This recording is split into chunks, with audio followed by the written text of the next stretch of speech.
Hello everybody, welcome to Mind IAS. First slide. So first slide talks about the signing of an agreement by Amazon with SpaceX company. For what purpose? To launch 3 of Elon Musk's Falcon 9 rockets to support deployment plans for his Project Kuiper. Now important keywords to be noted here is Project Kuiper. Now what is Project Kuiper? It is an Amazon company project जिसमें company क्या करेगी? It will build 3236 satellite and place it in low earth orbit. Clear? There are 3 kinds of orbit: medium, low, as well as high Earth orbit. So, Amazon company will build and launch 3236 satellites in low Earth orbit. किस purpose के लिए? To provide high speed internet at an affordable or at a cheaper rate. कहाँ के लिए? For backward regions of the world, जहां पे internet accessibility लो है या नहीं है. क्लियर है? Repeating again, project Kuiper is an Amazon project under which it will build 3236 satellites in low earth orbit. किस पर्पस के लिए? To provide fast internet at a cheaper rate to the unserved और backward regions of the world. Now please note here it has 3 components. क्या क्या है? पहला ground infrastructure, दूसरा component global networking, तीसरा component customer terminals. Now what is ground infrastructure? Ground infrastructure consist of gateway antennas, जिसमें it will send as well as receive customer data to and from satellite. Clear? तो याद रखेंगे इसमें gateway antenna है. Now the satellites it will be placed in low earth orbit. Next slide में we will know about more about a low earth orbit. तो अभी जान लेते हैं satellites will be placed in low earth orbit. Secondly, ये जो global networking है उसमें ये जो गेटवे एंटीना है वो कनेक्टेड रहेंगे टू इंटरनेट और क्लाउड सिस्टम, जैसे कि Amazon cloud, Apple cloud, Microsoft cloud etcetera. Third component, these internet or cloud services will be connected to customers. और कनेक्टिंग माध्यम क्या है? Broadband services as part of project Kuiper. तो ये थे 3 component. Please remember, project Kuiper Amazon company के project है जो किसके हेल्प के साथ लॉन्च करी है? स्पेसएक्स के साथ. Now moving on to the next slide. So let's know further about what is low earth orbit. Now low earth orbit नाम से लग रहा है it is situated at a lower altitude which is around 2000 kilometer from earth. Clear?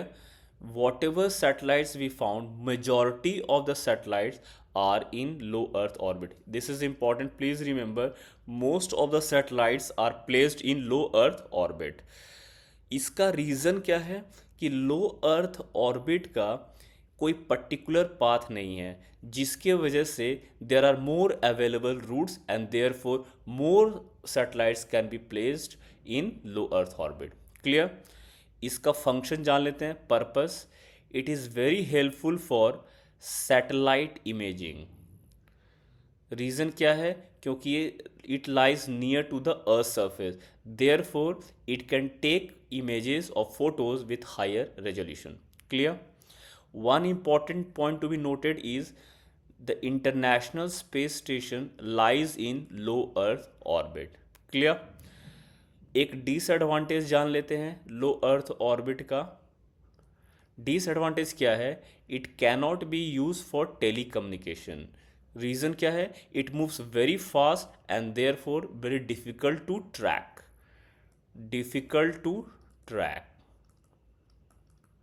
Clear? अगर large combination या multiple satellite launch किया जाए then it can be use as a communication satellite. So this was all about low earth orbit. Similarly आगे जान जाते हैं other orbits के बारे में, जैसे कि geosynchronous orbit. Now what is geosynchronous orbit? जैसे कि लो अर्थ ऑर्बिट 2000 किलोमीटर ऑल्टीट्यूड पे लाई करता है, this one lies at N altitude of 35,800 kilometre, and geosynchronous orbit is placed along the equator. अब देखेंगे ये एक इंक्लाइंड वे में प्लेस्ड है along the equator. A satellite in geosynchronous orbits takes how many hours? Around 24 hours। उतना अर्थ का rotation time भी होता है। Please remember, earth also rotate on its axis around this time. और इसका जो rotate orbiting around the earth का जो डायरेक्शन क्या है? Similar direction in which the earth rotates on its axis, that is west to east. Clear है? तो remember, अर्थ भी रोटेट करती है 24 आवर्स में, और ये अर्थ को ऑर्बिट करता है 24 आवर्स में। There for relative to each other both remains at rest, stationary position पे रहता है। तो याद रखेंगे, this was about geo synchronous orbit. Moving on to geo stationary orbit, another component. इसका भी जो ऑल्टीट्यूड है ये same as geosynchronous. Please remember, same altitude as synchronous orbit. Clear? लेकिन वन डिफरेंस है between geosynchronous and geostationary orbit के बीच में। क्या डिफरेंस है? The difference is geostationary orbit lies on the same plane as equator, same plane as equator. Now इसका useful किसके लिए पर्पस क्या है? It is use for weather monitoring satellites, and also since ये हायर अर्थ ऑर्बिट में lie करता है तो it is very useful for search as well as rescue operation, क्योंकि ये वाइडर व्यू देता है। क्लियर? इस पिक्चर के डायग्राम से हम लोग अंडरस्टैंड कर सकते हैं difference between Jio stationery and Jio synchronous. Jio stationery में देखेंगे ये सेम प्लेन पे लाई कर रहा है इक्वेटर के, और जियो सिंक्रोनस देखेंगे at an inclined angle, at an inclined angle but at similar altitude. तो ये डिफरेंस है। Moving on to the next slide. एक और हमारा ऑर्बिट बचता है जिसका नाम है मीडियम अर्थ ऑर्बिट। तो इसके बारे में जान लेते हैं। इसको सेमी सिंक्रोनस ऑर्बिट भी कहते हैं। तो आप देखेंगे most of the GPS satellites जो होते हैं वो इसी ऑर्बिट में पाए जाते हैं। Please remember, very important, most of the global positioning system GPS satellites are found in semi synchronous orbits. बाकी जैसे जियो सिंक्रोनस ऑर्बिट्स 24 आवर्स लेते हैं time, it takes only 12 hours to orbit. Clear? And another difference between geosynchronous and semisynchronous, geosynchronous lies at an altitude of 35,786 km above the surface. Semisynchronous is at a distance or an altitude of 20,200 km. इसीलिए इसको क्या कहते हैं? Medium earth orbit range. Clear? तो जैसे कि हमने कहा कि जो जीपीएस सैटेलाइट्स हैं they are placed in semi synchronous orbit. तो कुछ जीपीएस सिस्टम के बारे में जानते हैं कंट्री का। जैसे कि चाइनीज़ जीपीएस सिस्टम को कहते हैं बिडू, ये चाइना का है। जीपीएस जो है वो यूएस का है। उसी तरह जान लेंगे इंडिया का क्या है? नेविक, इंडिया का नेविक।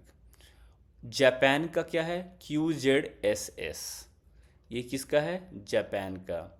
यूरोप का जान लेंगे गैलीलियो, किसका है? यूरोप का। उसी तरह रशिया का क्या है? ग्लॉसनेस। क्लियर है? ये किसका है? रशिया का। So these are the names of different GPS system of some countries. Please keep in mind. Now let's move on to the next slide. As we referred in earlier slide, that International Space Station lies in low Earth orbit. But NASA has recently announced that International Space Station will retire in the year 2031. This means it won't be functional. Won't be functional. तो ये जब functional नहीं रहेगा तो it will finally plunge into some ocean.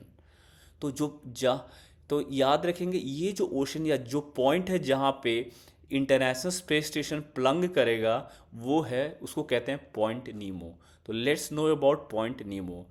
It is known as loneliest point on the earth. Another name is pole of inaccessibility. कहाँ lie करता है? To the north of Antarctica in the middle of Pacific Ocean. Clear? Point Nemo को graveyard of satellite कहा जाता है। ऐसा इसलिए क्योंकि अब तक 300 satellites have plunged into this part. Clearly? And another edition कौन होने वाला है? International space station. क्लियर?